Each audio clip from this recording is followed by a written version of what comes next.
یہ اسلام اتنی عظیم الشان نعمت ہے. میرے عزیزو، آپ نے ابھی کہا نا 10 لاکھ دے دو آنکھیں نہیں دیں گے، 50 لاکھ دے دو پیر نہیں دیں گے. کہا نہیں آپ نے؟ شروع میں بتایا میں نے 1 کروڑ لے لو، میں نے کہا 10 کروڑ لے لو گردن دے دو، دے دو نہیں.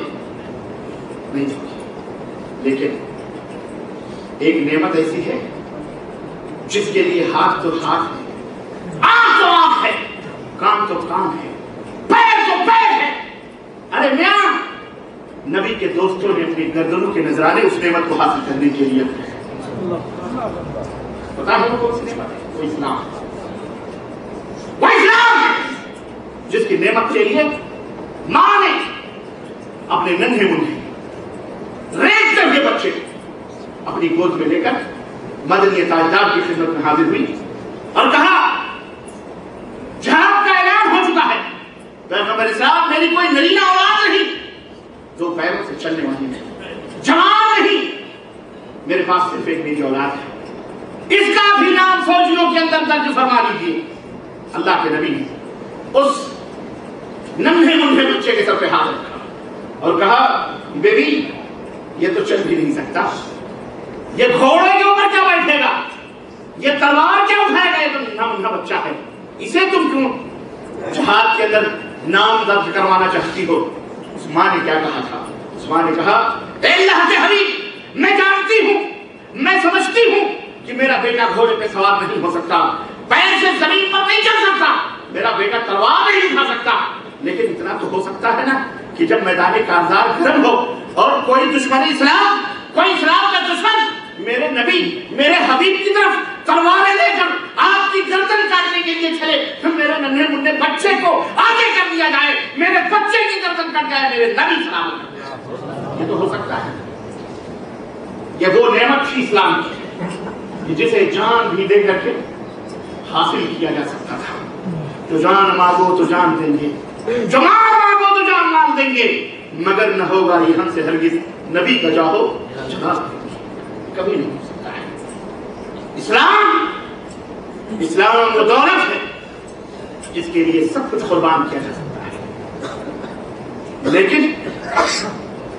لیکن اسے ضائع.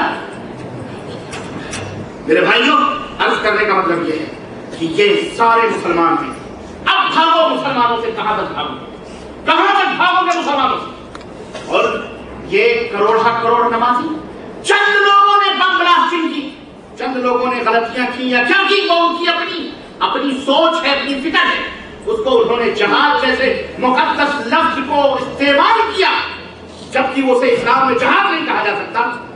ان کی خطا، ان کی غلطی ہو، لیکن اس کی پاداش میں یہ 1.5 ارب نمازیوں کو دہشت گرد کہہ دیا جائے، ٹیررسٹ کہہ دیا جائے. تم انسان ہو، انسانوں کو ٹیررسٹ کہہ سکتے ہو، لیکن جب اللہ کا عذاب آئے گا، یہ مسلمان جب تمہارے اوپر پن پڑیں گے تو پھر ان کو کیا نام دیں گے؟ اور اگر یہ 1.5 ارب نمازی، کسی شاعر نے کہا تھا اگر یہ دہشت گرد ہو جائیں تو پھر تمہیں کہاں ٹھکانا ملے گا؟ اگر یہ تلوار اٹھا رہے تو پھر کہاں ٹھکانا ملے گا؟ تمہیں ملا تھا. اس لیے میرے عزیزو، یہ اسلام، آپ مسلمان کیوں ہیں؟ سب سے پہلا جواب یہ ہے کہ ہم مسلمان اس لیے ہیں کہ یہ پوری کائنات کیا ہے؟ نمبر 1. نمبر 2، ہم مسلمان اس لیے ہیں. اچھا، آپ یہ کہیں گے کہ صاحب اس کی دلیل کیا ہے کہ زمین اور آسمان سب اللہ رب العزت کے فرمانبردار ہیں. اللہ نے فرمایا تسبح له السماوات السبع والارض ومن فيهن وان من شيء الا يسبح بحمده ولكن لا تفقهون تسبيحه. یعنی 7 آسمانوں اور زمین اور جو ان 7 آسمانوں اور زمینوں کے اندر ہے. حضرت ابراہیم امام التوحید ابو الانبیاء کہلاتے ہیں. اللہ نے فرمایا ما كان ابراہیم یہودیا ما كان ابراہیم یہودیا ولا نصرانیا ولكن كان حنیفا مسلما. ابراہیم نہ یہودی تھے، چلو یہودی بھی، اے اسرائیلیوں، اے فلسطین پر قبضہ کرنے والوں، اے ابراہیم کے نام کی آڑ لے کر اپنے آپ کو یہودی کہلانے والوں وہ بھی ابراہیم کو مانتے ہیں. نصرانی کرسچن بھی ابراہیم کو مانتے ہیں, ہم سے زیادہ مانتے ہیں سلیمان علیہ السلام کو.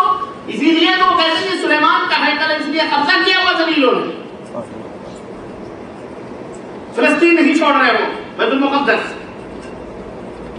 سمجھ رہے ہیں؟ وہ بھی یہ نصارہ کرسچن یہ روم یہ یورپ یہ مغرب جو اپنے آپ کو کرسچن کہتے ہیں, عیسائی نہیں کہنا چاہیے. عیسائی بولو نہیں کہنا چاہیے, ان کو نصرانی کہنا چاہیے. کیا کہنا چاہیے؟ نصرانی. ان کو کیا کہنا چاہیے؟ عیسائی نہ کہو. عیسائی نہیں ہے, عیسائی عیسیٰ والے نہیں ہیں. عیسیٰ نے جو تعلیم دی تھی یہ کہاں مانتے ہیں؟ عیسائی تو اس کو کہتے ہیں جو عیسیٰ علیہ السلام کے بتائے ہوئے راستے پر چلے. محمدی اس کو کہتے ہیں جو محمد الرسول اللہ صلی اللہ علیہ وسلم کی تعلیم کے اوپر چلے. عیسائی اس کو کہتے ہیں جو عیسیٰ علیہ السلام کی تعلیم. یہ کہا عیسیٰ علیہ السلام؟ عیسیٰ علیہ السلام نے کہا تھا کہ مجھے معبود بنا لینا, مجھے پکارنا ہو مائی لارڈ. مجھے عیسیٰ علیہ السلام نے کہا تھا میں اللہ کا بیٹا ہوں. عیسیٰ علیہ السلام نے کہا تھا مجھے مدد کے لیے پکارنا. سمجھ رہے ہیں؟ نہیں, اس لیے عیسائی نہیں ہے, یہ نصرانی ہے. یہ کون ہے؟ نصرانی ہے. کرسچن کہہ لو آپ, نصرانی. تو حضرت ابراہیم علیہ السلام اللہ نے فرمایا نہ یہودی تھے نہ نصرانی تھے. اور مکہ والوں کے لیے بھی یہ ہے کہ وہ کہتے تھے ہمارے باپ دادا تھے, مکے کو بنایا, یہ کیا ہو گیا. اللہ نے فرمایا ٹھیک ہے تمہارے باپ دادا تھے, سنو ما كان ابراہیم یہودیا ولا نصرانیا ولكن كان حنیفا. یہ تمام دینوں سے رخ موڑ کر مسلمان تھے. کون تھے؟ ابراہیم علیہ السلام بھی مسلمان تھے, حضرت موسیٰ علیہ السلام بھی مسلمان تھے, حضرت یعقوب علیہ السلام بھی مسلمان تھے. اذ قال له ربه اسلم قال اسلمت لرب العالمین وصى بها ابراہیم بنیہ ویعقوب یا بنی ان اللہ اصطفى لكم الدین فلا تموتن الا وانتم مسلمون. یعقوب نے اپنے بچوں کو جمع کیا اور کہا تمہیں اللہ تعالیٰ نے یہ دین دیا ہے اور جب مرنا تو مسلمان ہو کے مرنا. کیا مرنا؟ موسیٰ علیہ السلام کے بارے میں اللہ نے فرمایا ان کنتم آمنتم باللہ فعلیہ توکلوا ان کنتم مسلمون. اپنی قوم سے حضرت موسیٰ نے کیا کہا؟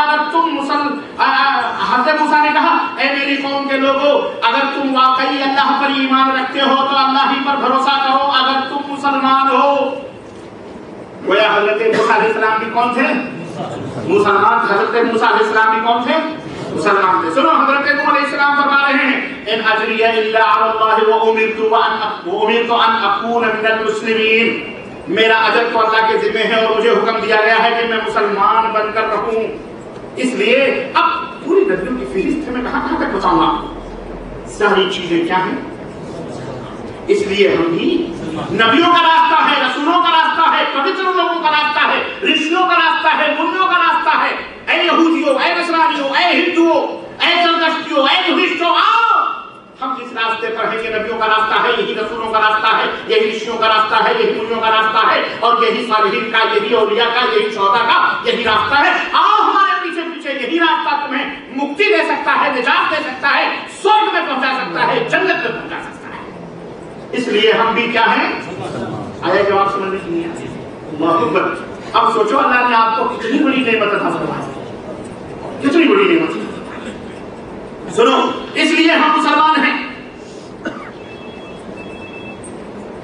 اس لیے ہم مسلمان ہیں کہ اللہ تبارک و تعالیٰ نے اسلام کو ایک مقدس درخت سے تعبیر فرمایا اور فرمایا کہ اصلها ثابت وفرعها في السماء. یہ اسلام ایک ایسے درخت کی مانند ہے جس کی جڑ زمین کے اندر ہے اور اس کی شاخیں آسمانوں سے ملی ہوئی ہیں.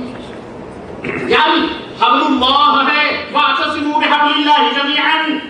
اللہ کی رسی ہے جو اللہ کی رسی آسمان سے بیت معمور سے لٹک رہی ہے زمین کے اوپر, اور یہ قرآن کریم ہے اور محمد رسول اللہ صلی اللہ علیہ وسلم کا فرمان ہے فاعتصموا بحبل اللہ. یہی اللہ کی رسی ہے, ہم نے اس کو پکڑی ہے اور جو اس کو پکڑے گا وہ اللہ تک جائے گا اور جنت میں جائے گا, جو اللہ تک جائے گا, اور جو اس کو نہیں پکڑے گا وہ جنت میں. اس لیے ہم مسلمان ہیں. اور جہاں تک اسلامی تعلیمات کا فیصلہ ہے, اگر اس لیے ہم مسلمان ہیں کہ اللہ نے ہمیں تمام کائنات کے سامنے اپنی گردنوں کو کھڑی رکھنے کا حکم دیا اور کہا لا تسجدوا للشمس ولا للقمر.